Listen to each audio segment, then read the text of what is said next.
Mesdames et Messieurs les parlementaires, Messieurs les vice-présidents du Conseil général, respectivement Conseiller général du canton et président de l'IREST, Monsieur le Président de la Chambre d'agriculture, Mesdames et Messieurs les conseillers régionaux, généraux, maires, élus, Mesdames et Messieurs les directeurs départementaux des services de l'État et du Conseil général, Mesdames et Messieurs.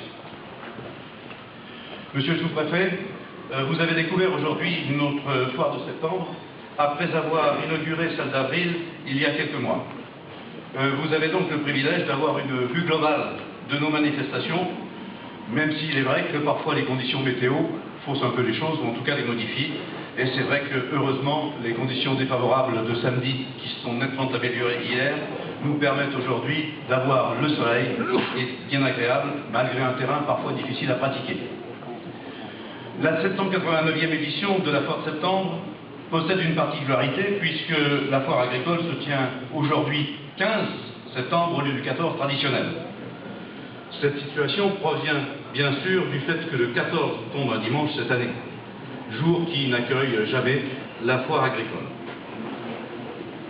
En conséquence, cette inauguration, si je peux encore employer ce terme, a lieu donc le dernier jour.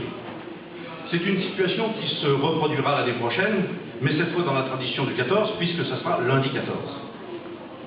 Une autre particularité de l'année 2008 provient du renouvellement municipal de mars dernier. La nouvelle équipe, fortement renouvelée, 10 nouveaux élus sur 15, a dû s'adapter aux difficultés de la préparation de cet événement. Bien sûr, il y a eu le galop d'essai de la foire d'avril, qui a permis aux nouveaux élus d'acquérir déjà une certaine bonne connaissance du terrain. De plus, il faut dire que notre équipe a bénéficié, que ce soit pour la foire d'avril ou pour celle-ci, de l'expérience, bien sûr, du personnel communal, qui lui est stable, de celle d'anciens élus qui sont venus nous rendre service en nous apportant leur appui et en se permettant d'être disponibles. Aujourd'hui, troisième jour et dernier de cette 789e édition de la Bourg Croissant, on peut déjà esquisser un premier bilan. J'ai déjà fait allusion à la météo, mais c'est vrai qu'elle est importante pour conditionner une partie de notre succès. C'est un élément décisif. Malgré un samedi plus que défavorable, nous avons quand même eu des visiteurs, parfois même en plus grand nombre qu'on pouvait l'imaginer avec une telle situation. Hier, dimanche, on peut dire que la foule s'est rattrapée, c'est-à-dire que nous avons eu énormément de monde. Je pense que c'est à peu près équivalent aujourd'hui. Et on a pu constater une fois de plus, comme on le savait d'ailleurs, que l'humidité n'a pas découragé le monde agricole, qui est toujours fidèle à ce rendez-vous.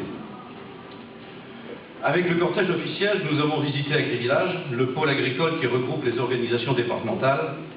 Il a obtenu un vif succès et a été le centre des discussions et des préoccupations des agriculteurs.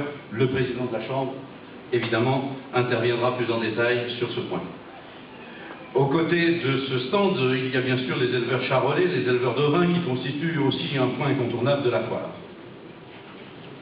Le cortège n'a pas, hélas, pu visiter l'ensemble des expositions, ce serait bien trop long, même si certains domaines comme le marché forain, des attractions et les petits animaux que sont les volailles mériteraient un peu plus d'attention parfois.